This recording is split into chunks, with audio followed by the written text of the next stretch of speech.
The Christian faith engages our minds.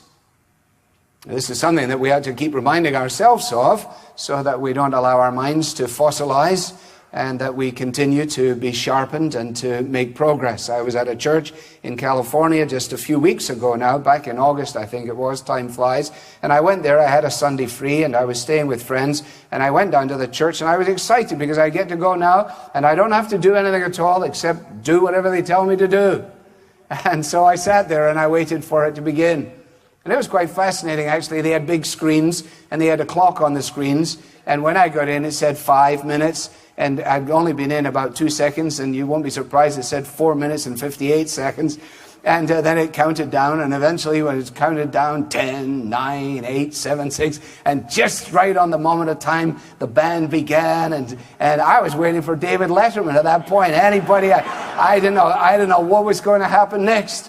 And then eventually the band did what it did, and then the person who was to lead the praise, his opening gambit was this: "Hey, how do y'all feel this morning?"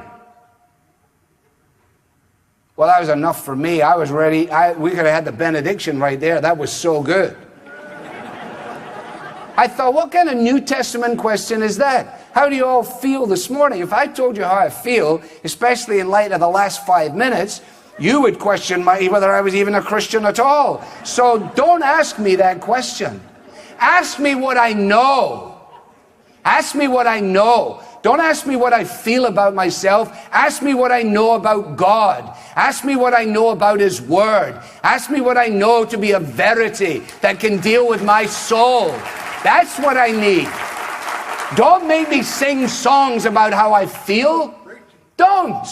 The silly, repetitive songs again and again. I just want to praise you, lift my hands and say I love you. You are everything to me. Goodness, at 8:30 on a Sunday morning, I'm barely ambulatory. I can't start there.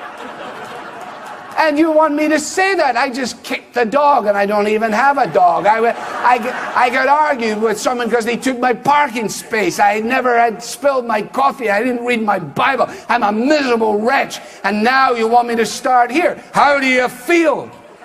I feel rotten. That's how I feel. What do you got for me? The answer, nothing. I got nothing for you. That's why you have to get yourself under the control of the Scriptures. That's why it is what we know, the verities of the Scriptures, which then fuel our hearts and our emotions and lead us on.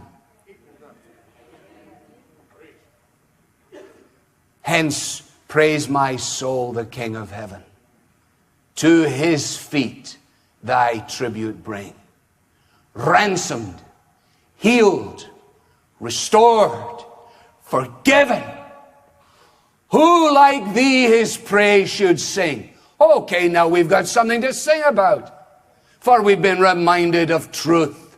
You've been ransomed. You've been healed. You've been restored. You've been forgiven. You're looking away from yourself. Now you're looking out unto Christ. And it is in this that we have something that fuels our praise.